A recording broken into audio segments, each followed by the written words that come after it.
સુરતીઓ હાલ ટ્રાફિકના નિયમોનું પાલન કરી રહ્યા છે, ત્યારે ગૃહ રાજ્યમંત્રીએ કંટ્રોલ રૂમની મુલાકાત લીધી હતી અને સિગ્નલના સમયમાં ફેરફારનો નિર્ણય કર્યા બાદ કહ્યું હતું કે 100 વાર નિયમ તોડનારના ડ્રાઇવિંગ લાયસન્સ રદ કરાશે. સુરત શહેરની અંદર છેલ્લા કેટલાક દિવસોથી ટ્રાફિક સિગ્નલ લગાડવામાં આવ્યા છે, તેના કારણે લોકોની મુશ્કેલીમાં ખૂબ વધારો થયો છે. શહેરભરના ટ્રાફિક સિગ્નલો ઉપર ચક્કા જામ જેવી સ્થિતિ જોવા મળી રહે છે. 15 થી 20 મિનિટમાં જે રસ્તો કપાતો હતો તેને હવે 30 મિનિટ કરતાં વધુ સમય લાગી રહ્યું છે. ત્યારે ગૃહ રાજ્યમંત્રી હર્ષ સંઘવીએ કંટ્રોલ રૂમની મુલાકાત લીધી હતી અને ગૃહમંત્રીએ ટ્રાફિક નિયમનનું પાલન કરી રહેલા સુરતીઓનો આભાર માન્યો હતો. સાથે કહ્યું હતું કે 100 વાર ટ્રાફિક નિયમ તોડનારના લાયસન્સ રદ કરાશે. સર્વપ્રથમ તો હું મારા સુરત શહેરના સૌ નાગરિકોને ખૂબ ખૂબ અભિનંદન આપું છું, એ લોકોને વંદન કરું છું કે સુરત શહેર પોલીસ અને મહાનગરપાલિકા દ્વારા સુરત શહેરના નાગરિકોની સુવ્યવસ્થાઓ માટે ટ્રાફિકના વધુ વ્યવસ્થિત રીતે પાલન થાય તે માટે જે નવા ટ્રાફિક સિગ્નલ્સ લગાડવામાં આવ્યા તેને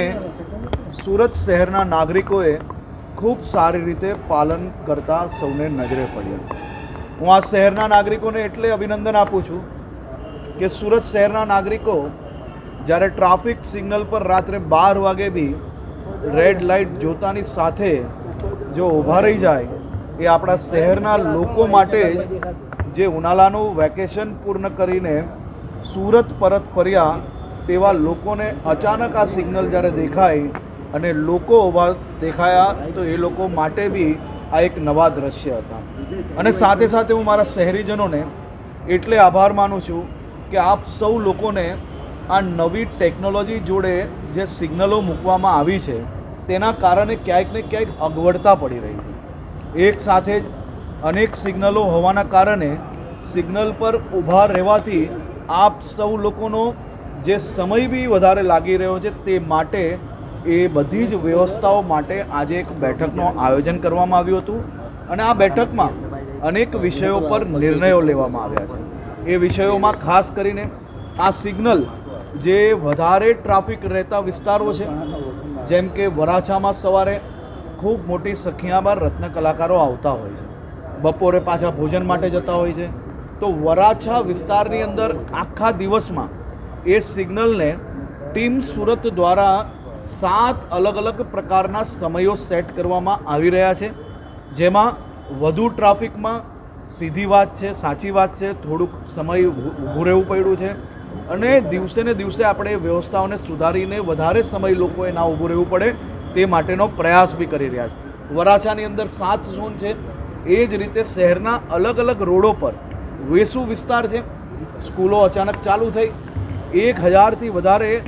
વેનો અને બસો જો અવર જવર કરતી હોય તો વહેલી સવારે ત્યાં સ્કૂલના ટાઈમે શું ટાઈમિંગ હોવો જોઈએ, સિગ્નલ કેટલું બંધ રહેવું જોઈએ, કેટલું ખુલવું જોઈએ, સ્કૂલથી પરત ફરતા લોકો માટે કયો ટાઈમ હોવો જોઈએ,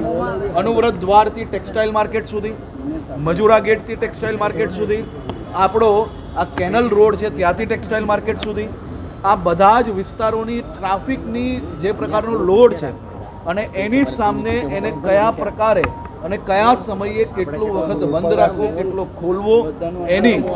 અનેક સિગ્નલો પર મેન્યુઅલ સિગ્નલ કરીને બી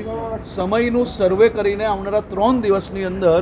આ બધા જ સર્વે થયા પછી સર્વેના આધારિત આપણે સિગ્નલના સમયની અંદર થોડોક બદલાવ આપણે લાવશો અને ધીરે ધીરે આપણે સૌ સુરતીઓ સાથે મળીને, મારે આપ સૌને જણાવવું છે,